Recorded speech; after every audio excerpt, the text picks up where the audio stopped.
So I've been wanting to talk about gifts and abilities for the last couple of days, but it just never happened.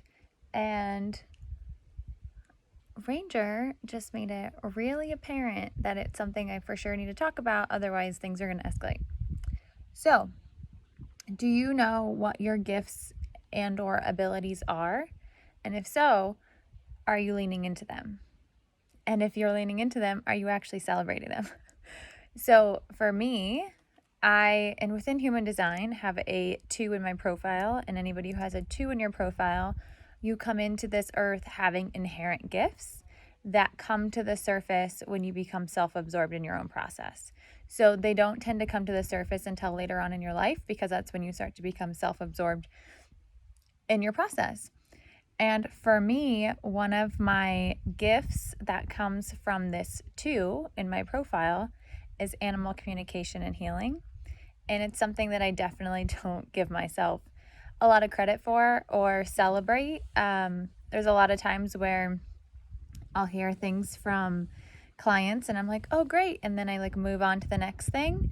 And I don't give myself credit for the part of it that I played in it. And it's not that I'm doing it, right? It's like my guides and I'm really more facilitating it, but I don't give myself credit for it. Like, I was at a retreat this past weekend, and one of my soul sisters has a guide that she knows the name of because some other healer had told her the name of this guide, and she had been wanting to chat with her. And so we were like, yeah, let's do it. Let's try it. Like what's the difference between an animal and a guide? Like, I talk to my guides, so why can't I talk to your guides? And we did. And we had this whole chat and we got to talk and we gave her information, and she was really blown away, but I was kind of like, oh, yeah, I guess, cool, yeah, why not? And there's just so many of these examples that I have that I think we all have, that we're all not giving ourselves credit for our gifts or allowing ourselves to truly lean into them. And right, animal communication and healing is so intangible, right? It's not a thing that you can truly point to and say oh, here, you can pick this up and you can have this. It's very subjective. It's very many things. So what Ranger did just now was, all of a sudden, about an hour or so ago, he became super lethargic. His head was up, his head was hanging on the ground. He was moving really slow.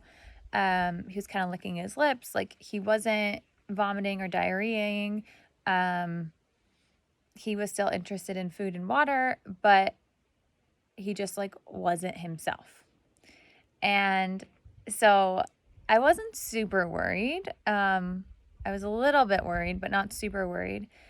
And I just had this feeling okay, I need to heal. We need to do a healing. And I usually find doing healings on my own animals when they're sick really, really difficult, because I'm so emotionally tangled up in it.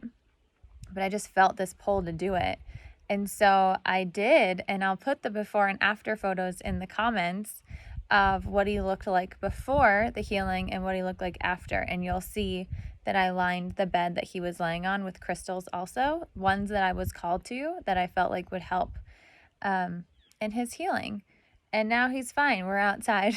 He's laying on the deck and we're hanging out, and he maybe will bark at this person that's coming by. But I did that. I facilitated that. Had I not stepped into my gifts, I wouldn't have been able to do that. So what is not able to happen because you're not stepping into your gifts? There's many clients where I could say their animal is now walking because of a session with me, or the behaviors have completely changed because of sessions with me, or whatever the thing is. That wouldn't have been able to happen had I not stepped into this.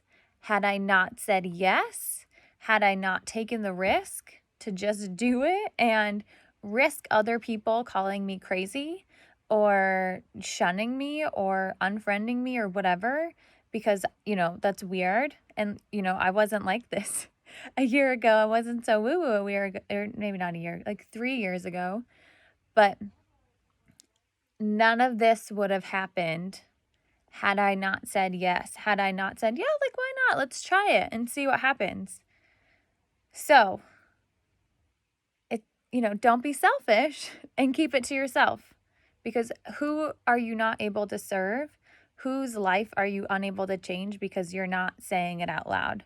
You're not sharing it. You're not risking what others might say or do or whatever because of it.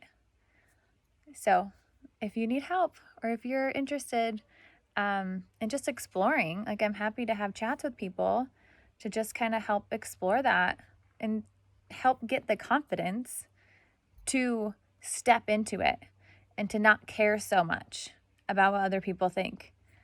Recovering people pleaser, recovering like all the things, super insecure, very much cared about what other people thought, put everybody on a pedestal, put myself last, like all of the things. And there's so much of putting one foot in front of the other that got me to here. So this was a little bit of a roundabout way of getting here, but step into your gift, because you don't know who you're not helping or serving, to include yourself or your animals, your own family, for you not to say yes to you, for you not to step into the thing that feels really scary and feels really risky, and to just do it anyway.